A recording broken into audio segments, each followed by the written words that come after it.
Brazil is the largest country in South America by both population and land area. By virtue of these characteristics and the abundance of natural resources, Brazil has both the largest economy in South America and the seventh largest in the world. As a fast-growing and developing economy, Brazil is grouped with Russia, India, China, and South Africa as one of the BRICS countries, an acronym used to describe these rising powers. From the mid-2000s to 2010, the Brazilian economy experienced a period of fast growth at a 4.4% rate. The Brazilian economy continued to show its strength during the 2008 recession. While stock markets worldwide were declining, the Brazilian economy experienced a much lower rate of GDP contraction than many other nations, at only 0.03%, primarily due to increasing demand from a burgeoning middle class. However, the Brazilian GDP growth rate dropped to 2.1% from 2011 to 2014, and in 2014 the economy experienced zero growth. In 2015, the economy contracted by 3%, and the outlook remains bleak for 2016, as the IMF predicts the GDP shrinking further by 3.5%. Brazil is currently in the midst of its worst recession since 1930, the dawn of the Great Depression. Many economists, and especially new developmental economists such as Bresser Pereira, argue that the stagnation of Brazilian exports of manufactured goods as opposed to commodities are a result of the overvaluation of the real exchange rate. However, Brazil's GDP comes almost entirely from internal consumption. Only 11.5% of Brazil's GDP came from foreign trade. Compare that to Mexico's 32.4% and Paraguay's 46.8%. This means that their economy is far more dependent on domestic demand rather than the state of their net exports. Thus, the slowdown of Brazil's economy is overwhelmingly the result of a sharp decline in aggregate demand, primarily from declining domestic consumption rather than a fall in exports or external financial conditions. At the end of 2010, the Brazilian government pursued a strong fiscal adjustment in order to increase the budget surplus and to meet their full target of 3.1% of GDP in 2011.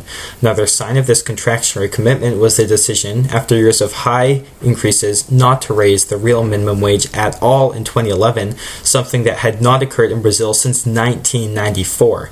And despite a global economic slowdown in 2011, the fiscal adjustment was maintained throughout 2011 and the full target for the primary surplus was achieved.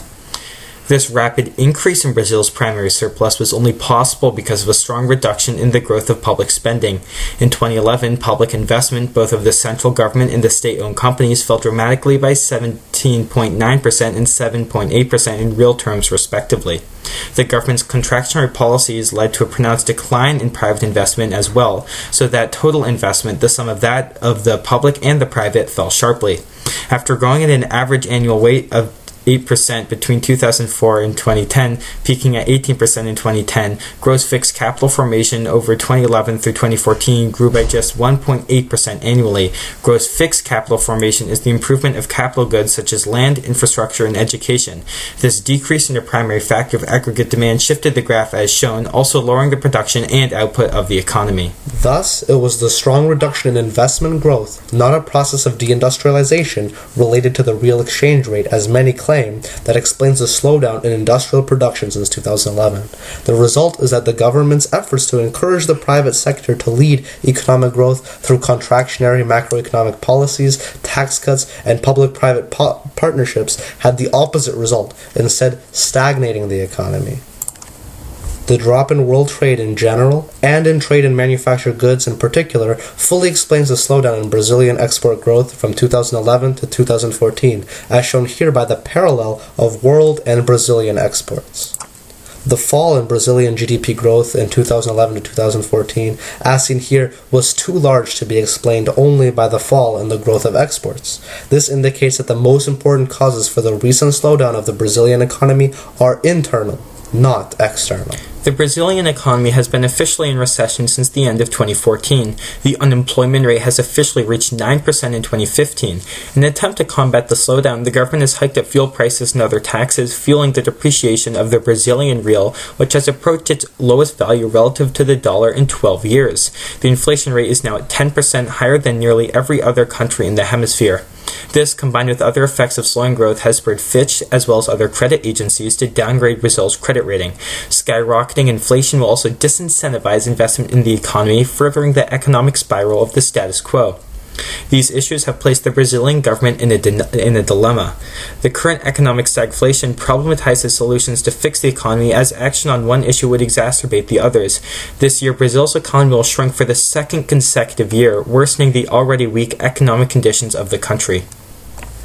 To return growth and employment creation to the levels of the 2004 to 2010 period, the government will have to change course and return to some of the policies and strategy of those years, in which the government took responsibility for ensuring the growth of investment, consumption, formal sector employment, and necessary infrastructure. Drastic changes in fiscal policy are necessary from the Brazilian government. Increased government investment on sectors such as infrastructure would have a multiplier effect, stimulating both consumer and corporate spending. This would push demand and domestic consumption, increasing the quantity of economic output. Taking a deficit might be a necessary aspect of any plan that could fix the economy. This action would allow Brazil to boost production as infrastructure would improve. Roads, education, among other improvements, are necessary to boost the long-term output of the economy. However, government must be wary of pulling aggregate demand too far to the right, which would have inimical effects on the inflation rate. The problems conflicting Brazil's economy goes deeper, drawing from an inefficient and corrupt political system marked by factionalism and localism, all of which must be dealt with. Brazil's semi-privatization process resulted in national monopolies with new private investments. All that new revenue swirling around protected industries led to an economy with a protected bubble, creating vulnerability that led to corruption. In 2014, prosecutors discovered a $2 billion corruption scandal involving collusion among infrastructure companies, bribes to high-level Petrobras executives, and payouts to politicians, including those in the governing party.